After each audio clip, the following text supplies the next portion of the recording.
Bonjour à toutes et à tous, bienvenue sur Africa TV Network. Aujourd'hui, nous allons aborder un sujet extrêmement important. Un sujet qui pourrait expliquer pourquoi la République démocratique du Congo traverse les mêmes crises depuis plus de 3 décennies. Une question simple, et si l'histoire se répétait sous nos yeux? Et si ce que nous vivons aujourd'hui avec le M23, l'AFC, les négociations de Doha, ou encore les débats sur le dialogue interne n'étaient qu'une reproduction presque parfaite de ce qui s'est passé au Rwanda au début des années 1990? Mesdames et messieurs, pour comprendre le présent, il faut parfois remonter dans le passé. Car un peuple qui oublie son histoire est condamné à la revivre. Partie 1. Les leçons oubliées de l'histoire. Depuis plusieurs années, les Congolais entendent les mêmes arguments.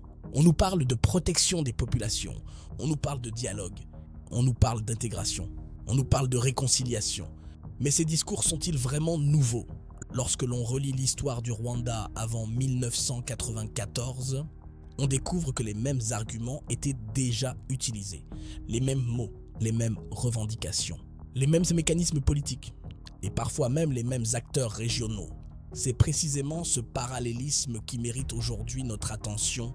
Partie 2. La question des zones spéciales.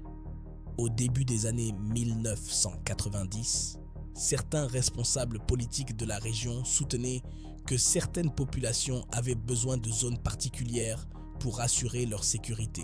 Aujourd'hui encore, nous entendons parler de zones tampons, de zones sécurisées, de territoires administrés différemment.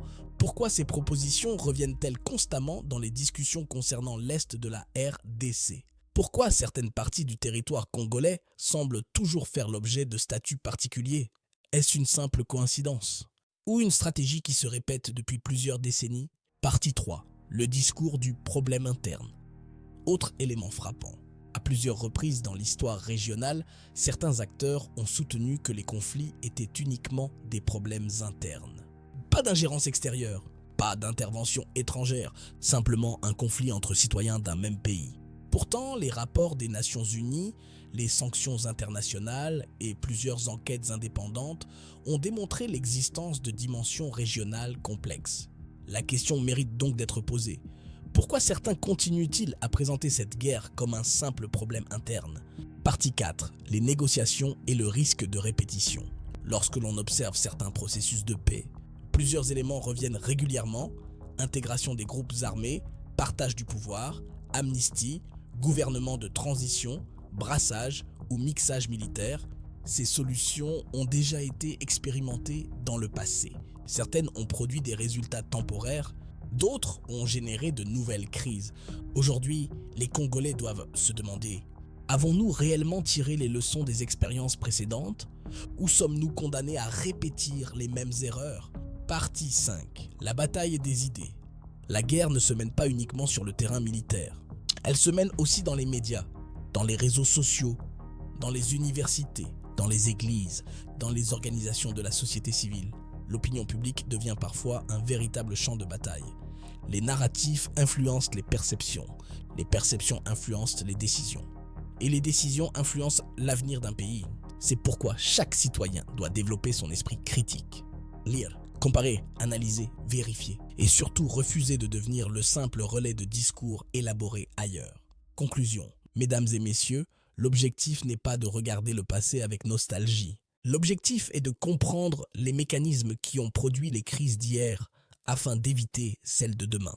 L'histoire n'est utile que lorsqu'elle éclaire l'avenir. La RDC possède des ressources extraordinaires, un peuple courageux, une jeunesse dynamique.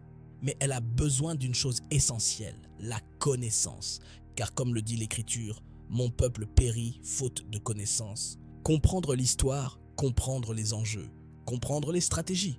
Voilà la première étape vers une paix durable. Merci d'avoir suivi cette analyse. N'oubliez pas de vous abonner à Africa TV Network, de partager cette vidéo et de laisser votre commentaire.